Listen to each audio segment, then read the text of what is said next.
on va effectuer la division du nombre qui s'écrit 2, 3, 2, 1 en base 4 par le nombre qui s'écrit 1, 3 en base 4. 2, 3, 2, 1 en base 4, ça veut dire une unité, 2 paquets de 4, 3 paquets de 4 x 4, des groupements d'ordre 2, et 2 paquets de 4 x 4 x 4, des groupements d'ordre 3. Je vais diviser par le nombre qui s'écrit en 4. Ce nombre, il a donc un paquet de 4 et 3 unités. C'est le nombre que l'on dit 7 quand on compte. Mon objectif, c'est donc d'obtenir des colonnes de 7. Je protège mes boîtes pour avoir que des colonnes de 7 et je vais essayer de commencer ma division. Avec ces deux groupements d'ordre 3, je n'arrive pas à faire une colonne de 7. Donc, comme je suis en base 4, je vais remplacer chacun de ces deux groupements par un paquet de 4. Et puis, je vais essayer d'obtenir, en mettant tout sur la gauche, des colonnes de 7. J'arrive à en obtenir une complète. Et puis, il me reste 4 billes que je n'ai pas utilisées.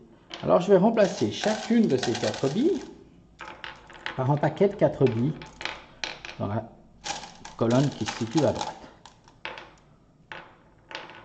3 paquets. Encore un. Et je peux supprimer ici. Et même chose, je vais maintenant tout ramener sur la gauche pour faire des colonnes complètes. J'ai réussi à en faire 2. Je les marque. Et il me reste là encore 4 billes qui n'ont pas été utilisées. Je vais remplacer chacune de ces 4 billes par un paquet de 4 billes.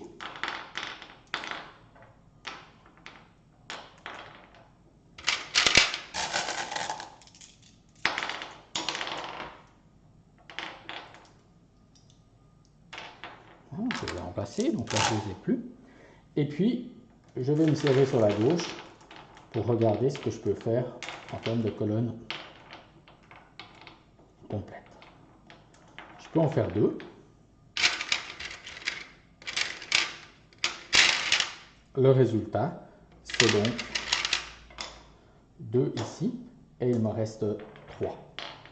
Donc le résultat de la division du nombre 2, 3, 2, 1 écrit en base 4 par le nombre 1, 3 écrit en base 4, c'est le nombre 1, 2, 2, et il reste 3.